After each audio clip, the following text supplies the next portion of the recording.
Welcome friends. পশ্চিমবঙ্গে 2026 বিধানসভা ভোটের দামামা আজকেই বাঁচতে চলেছে। আজকে বিকেল 4টের সময় দিল্লির বিজ্ঞান ভবনে ভারতবর্ষের মুখ্য নির্বাচনী আধিকারিক মিস্টার জ্ঞানেশ কুমার এবং তার সাথে আরও যারা আছেন প্রেস কনফারেন্স করে পশ্চিমবঙ্গ সহ আরও যে 5টি রাজ্যে বিধানসভা ভোট রয়েছে তাদের নির্ঘণ্ট ঘোষণা করবে, এমনটাই কিন্তু আজকে খবর। এবার পশ্চিমবঙ্গের যারা ভোটকর্মী সহ আপামর জনতার এখন একটাই লক্ষ্য বা একটাই তথ্য জানার বিষয় যে ক দফায় ভোট হবে।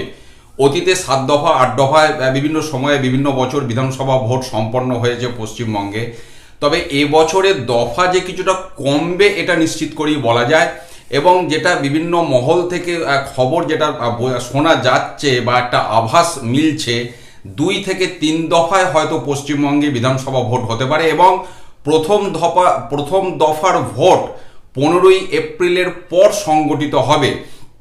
এবং এই যে বর্তমান বিধানসভা তার মেয়াদ কিন্তু শেষ হচ্ছে 7ই মে 2026। তার আগে সমস্ত প্রক্রিয়া সম্পূর্ণ করতে হবে। কাজেই 15ই এপ্রিলের পরই প্রথম দফার ভোট হবে এমনটাই আশা।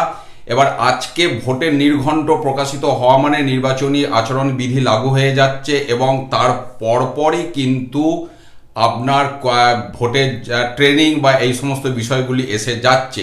আমি গতকাল একটা ভিডিওতে বলেছিলাম যে পশ্চিমবঙ্গে বেতন কমিশনের কমিটি এখনো গঠন হয়নি।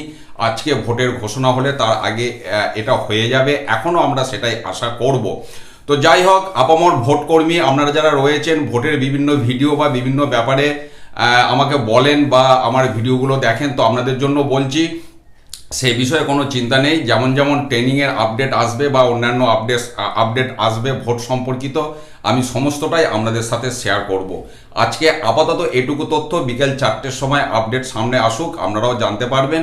তারপর সময়ে সময়ে যেমন যা তথ্য নিয়ে আসার আমি শেয়ার করব আপনাদের সাথে। ধন্যবাদ।